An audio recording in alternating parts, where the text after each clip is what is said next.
वरी लहरी भगवा ध्वजा, लहरी भगवा ध्वजा।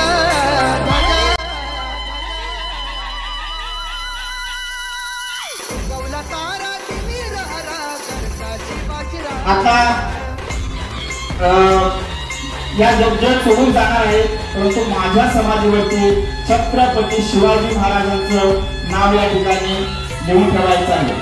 किती मोठा हा राजा, जगातल्या एका पत्रकारांना, जगातल्या एका राष्ट्रपतीने दखल घ्यावी, त्यासाठी तुम्ही जरा छत्रपती शिवाजी महाराज की, छत्रपती शिवाजी महाराज की, छत्रपती शिवाजी महाराज की जय म्हटल्यानंतर आपसुकच जय येतो। आपल्या रक्तारे त्या ठिकाणी आजरामर झालेले आणि त्याच रात्री अमावस्येची रात्र होती, त्या ठिकाणी निवडक मावळ्यांच्या सह छत्रपती शिवाजी महाराज विशाळगडीकडे जायला निघाले। शत्रूला क्षणाचाही त्या ठिकाणी आवडून नाही घेता त्याने लगेच कळाले की या सैन्याला आले।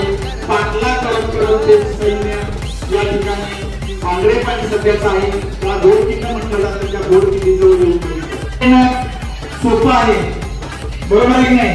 लढता लढता मरेल मित्रांनो, खरं सोपं आहे तेव्हा त्याचं एवढं काही वाटणार नाही, परंतु राज्यांसाठी, स्वराज्यासाठी, पुढे जाण्यासाठी, पुढे मरण दिसत असून सुद्धा त्या मरणाच्या आधीमध्ये आपल्याला जायचं आहे।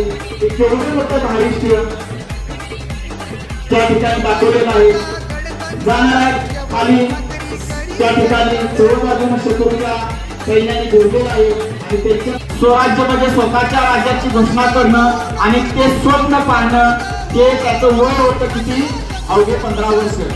1630 ला जन्म, 1645 ला शपथ, म्हणजे आताच तुम्ही 9वी 10वीचे विद्यार्थी, तुमच्या वयाच्या असताना शिवाजी राजांनी त्या ठिकाणी स्वराज्याची शपथ घेतलेली होती।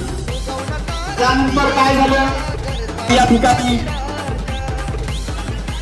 संपूर्ण हिंदुस्थानात आणि 7 समुद्रा पार पलीकडेही ज्या राजांची आपण जयंती उत्साहात साजरी करतोय, सहिष्णू राजे म्हणून ते साऱ्या महाराष्ट्रालाच नाही संपूर्ण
जय शिवाजी महाराज।